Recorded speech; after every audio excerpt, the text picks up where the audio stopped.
Outro assunto muito importante vem a acontecer em março de 2005, quando o Brasil não faz novo acordo com o FMI. Na realidade, isso já caiu nos últimos concursos, só que eles não cobraram toda a situação, porque na realidade vem de março de 2005 e esse assunto ele se prolonga até dezembro de 2005 e janeiro de 2006. É importante lembrar que o Brasil não fazer novo acordo com o FMI, primeiro, então, mais de 3 décadas com acordos, finalmente não temos esse acordo, né?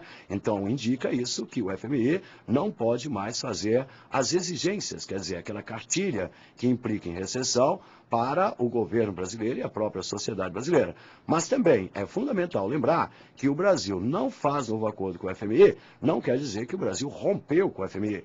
Basta lembrar que o Brasil é um dos países fundadores do FMI desde a Conferência de Bretton Woods, em Washington, próximo de Washington, em 1944. Então, sendo um país fundador e mantenedor do FMI, ele não tem acordo, mas tem todo o direito, de fazer novos acordos ou um novo acordo, caso seja necessário. É óbvio, devido, lógico, se pintar uma crise externa que venha afetar a nossa economia, nosso poder aquisitivo e principalmente a recuperação do valor da nossa moeda em relação à moeda norte-americana, obedecendo à lei da paridade. É óbvio que se o Brasil não rompeu com o FMI, é importante lembrar que o único governo que rompeu com o FMI no Brasil foi o governo JK. Estão em moda hoje, por causa de seriados, esse negócio todo.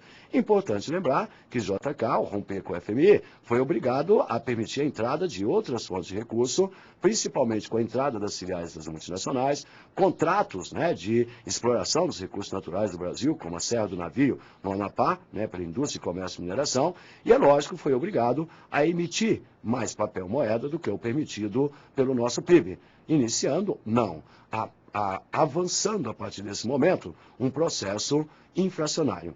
Óbvio que não há acordo, mas o governo brasileiro se comprometeu a manter as medidas econômicas ortodoxas de acordo com as exigências do FMI. Portanto, muito cuidado. O governo atual não continua com o plano real. O governo atual continua implantando as mesmas medidas econômicas ortodoxas ou neoliberais que tiveram seu início com Fernando Collor e avançaram com Fernando Henrique Cardoso.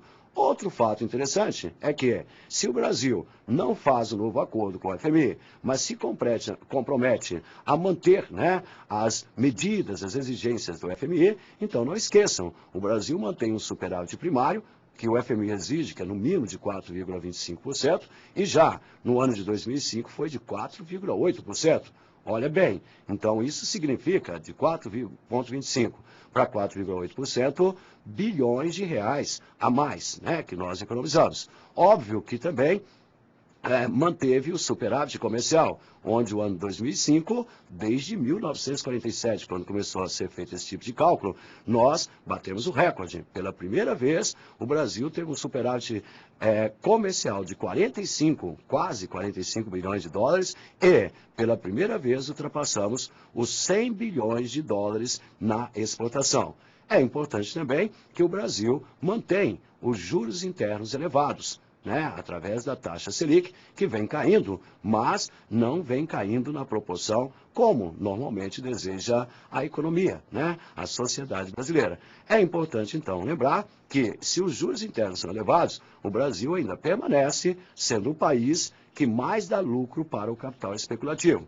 Não esquecendo que quando alguém está ganhando mais, alguém vai acabar perdendo mais no sistema capitalista. Basta lembrar que a dívida interna do Brasil, a dívida que o Estado brasileiro, municípios, estados, governo federal e estatais têm com a sociedade brasileira, ultrapassou, em dezembro de 2005 agora, a R$ 1 trilhão.